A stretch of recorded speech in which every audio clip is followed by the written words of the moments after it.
If you're asking why I haven't really reviewed the Black Clover so much recently, it's because there was nothing to review. It was just slow pacing and a battle I just didn't want to happen and anything else, so I decided to only review it once it was finished, and this chapter is a little bit more worthy of reviewing. The inner thought of the Pride Royal, that is Nozel. We finally has eclipsed his full character development, and we finally understand what he's truly is thinking. As we all saw from that flashback chapter before, he saw the fight against Megicula and, well, the Dark Triad sibling.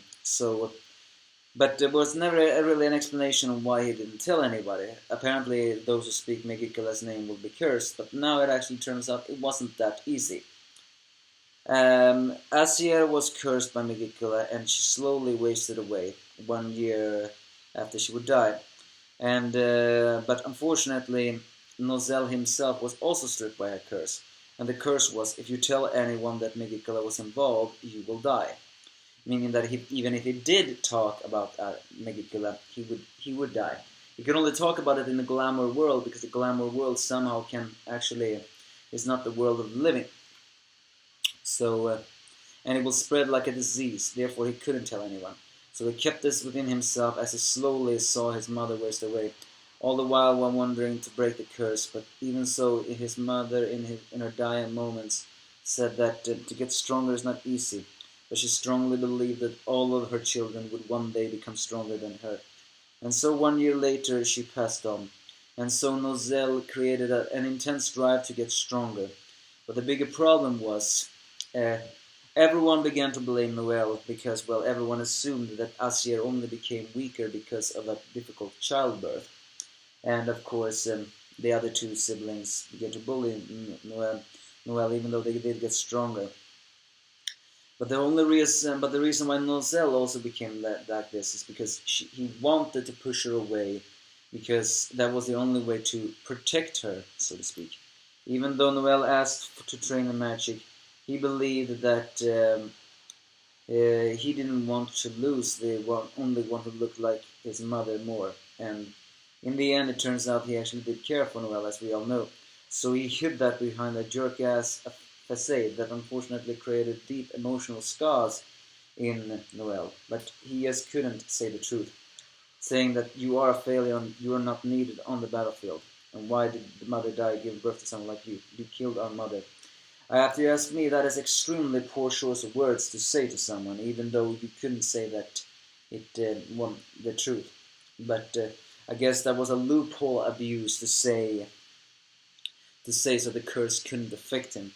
But in his mind, he never really blamed Noel. No, he blamed himself. He felt like he was useless and he couldn't do a thing. He was a coward and running away because he wanted to protect anyone. And that was the reason why he wanted to become Wizard King, because he needed to become stronger.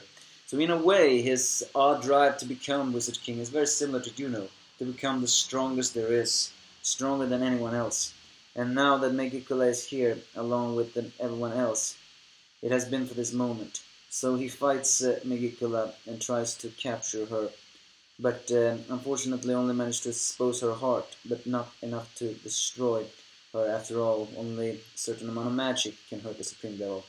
And it's during that moment that Noel finally comes back in her divine form, and saying that the humans who refuse to give up will end you. And so she managed to cut the heart of Megicula as she fades away, and I presume die. I mean, it's not exactly confirmed if you kill her in this form, she actually does die in the underworld too, because she said this was one of the ways for her to manifestate. It wasn't exactly confirmed to me if that meant that she will die as well, or if she is creating an avatar. But she is saying, though, that even though she was wary, she misjudged. And yes, like all the devils, she was weak. And she's saying something interesting here.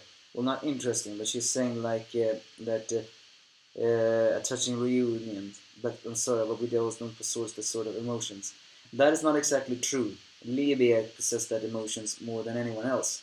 Granted, he's not like other devils, but that implies that the devil system has been brought up by survival of the fittest system. Changing that, you can change the devil. But the proudful supreme devils do not know or care about that. And so Megicula fades away, all by saying she was just curious about the interest of power of the human emotions, because this is their true strength. And finally, in a touching moment, suddenly a bowl of flame begins to hug the two Sylvia children, as it actually is the deceased spirit of their mother, and saying that they have gotten stronger. You know, that scene would have been even more emotional if it weren't for the fact that Noel's divine form skirt flips up when that happens, so we can see her bare naked ass. I mean, yes, it was pretty obvious when she entered that form that she is not wearing any undergarment for some reason in that form. So, but I always wanted their mother to appear in spirit form and actually give them some moment of closure. So, I guess what you're trying to say is that try to ignore that, and just think that the spirits of their mother hugging them both, and even hugging Noel, the one child that never really got to know her mother because she was just a baby, the child that was blamed for her death, even though it wasn't her fault, it being hugged by her mother. I think that is her deepest wish ever. And so the two Sylvia's siblings have finally ended the feud against Megicula, what we presume at least. And they both shed a tear. Yeah, Nozel is crying. He has finally avenged his mother. The bitter feud and even the drama in the Sylvia family is officially over. Megicula is what we know, destroyed, and Ashir's spirit is freed. And she hugged her two children, saying that they had become strong, being very proud of them both. So yeah, besides that reveal that Noel is commando underneath that everything else, then that is actually a very touching scene. Other than that, though, this chapter is nothing special. Well, that is not exactly true. Nozel having the reflection, we finally see the deepest innermost fault of that arrogant man, actually reveals that yes, behind that all of that arrogance was a deeply insecure man with a drive to become strongest, not only like both Asta and Juno. More like Juno in that way, because he wanted to be strong to be the Wizard King and nothing else, because he's a flat character. Nozel wanted to become stronger because he never wanted to lose anyone special to him again.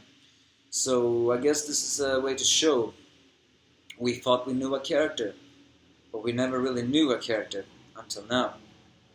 And I have to give praise for that. But you give me your thoughts if you have any.